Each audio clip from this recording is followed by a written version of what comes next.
Bienvenue à l'exploration d'un monde imaginaire, cher aventurier. Voici Dracosman 2. La partie, ça commence que je leur présente pendant qu'on jase des images d'un documentaire que j'avais écouté sur la jungle et le mode de vie qu'il y a en jungle, des images qui défilent en arrière. Ça permet aux joueurs de se mettre dans l'ambiance de la jungle du Val-Brumeux. Les joueurs étaient arrivés à une caravane. La caravane est placée en demi-cercle. Il y a des gens à l'intérieur autour d'un feu et il y a des gens de coucher aussi pendant qu'il y a une patrouille qui patrouille autour de la caravane afin d'éliminer tout danger, toute menace ou de la détecter. La partie commence dans l'action puisque avant de se rendre là, lorsqu'il voit ça à portée de vue, le roublard décide d'aller voir l'état de la marchandise, les œufs qu'il transporte. Et c'est alors que, avec des jets d'acide, le combat commence. La partie commence dans l'action. C'est presque instantané en début de partie. Ensuite, beaucoup de roleplay. Les joueurs se font les présentations, se dirigent vers le camp. Évidemment que ça a attiré l'attention. Les créatures ont réussi, la moitié, je pense, qui ont réussi à se sauver.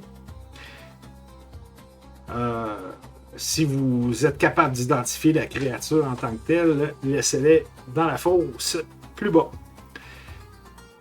Alors, il y a eu beaucoup de roleplay dans cette partie puisque les joueurs ont rencontré différents PNJ et ça leur a permis d'échanger.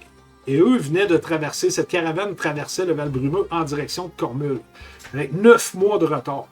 Donc, ils sont allés voir, il y avait un elfe sauvage avec eux. Et j'aime des fois nommer les personnages non-joueurs avec des noms plutôt rigolos, puisque ça permet d'avoir des situations cocasses. Comme l'elfe s'appelait Yoel Légende. Donc, personnage québécois, un nom ressemblant à un personnage québécois connu. Alors, ils ont fait toutes sortes de jeux de mots, puis c'est ça le but, dans le fond, que les joueurs puissent s'amuser au dépend des noms ridicules que je peux sortir des fois pour les joueurs, pour les PNJ.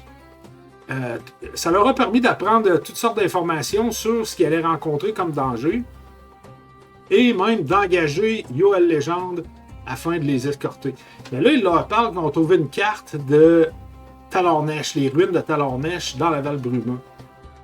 Alors, avec des jets d'investigation, perception, il réalise que lorsqu'il monte la carte, lui est en train de la mémoriser. Fait que ce qui sonne l'alarme et met en éveil les joueurs. Et malgré tout, il l'engage pour les conduire jusqu'aux ruines de Talornesh. Mais ils ne sont pas décidés encore. Ils doivent traverser le Val-Brumeux. Ils savent que les elfes sauvages ne tolèrent pas la présence d'humains. Alors qu'ils vont rencontrer toutes sortes de dangers hostiles. Ils se disent que d'avoir quelqu'un de la place. Puis lui, ils disent, ben, qu'est-ce que tu fais? Il dit, moi, je veux tellement pas d'humains dans les Val-Brumeux que je les aide à traverser au plus vite parce que je sais qu'est-ce que ma tribu va leur faire. Puis moi, je veux pas qu'ils s'attardent. Puis je veux pas qu'ils aillent fouiller. Puis dans leur perception, les humains sont maléfiques. Donc, chaque humain est une menace à éliminer. Fait que lui, ben, il les fait passer au plus vite pour pas qu'ils s'attardent dans leur territoire. Comme autre personnage, il y a un fabricant de potions. Sauf que lui, il a des ingrédients et les joueurs avaient ramassé différents types de venin qu'ils ont avec eux dans des fioles et en mélangeant les ingrédients, ils leur annoncent qu'ils peuvent faire certaines potions. Le marché qu'il conclut, ils vont séparer en deux, puisque lui fournit le talent et certains ingrédients pour le faire, et eux aussi. Alors, ils font des potions, ils s'échangent ça. Ils parlent aussi avec un jeune mage qui est dans le groupe.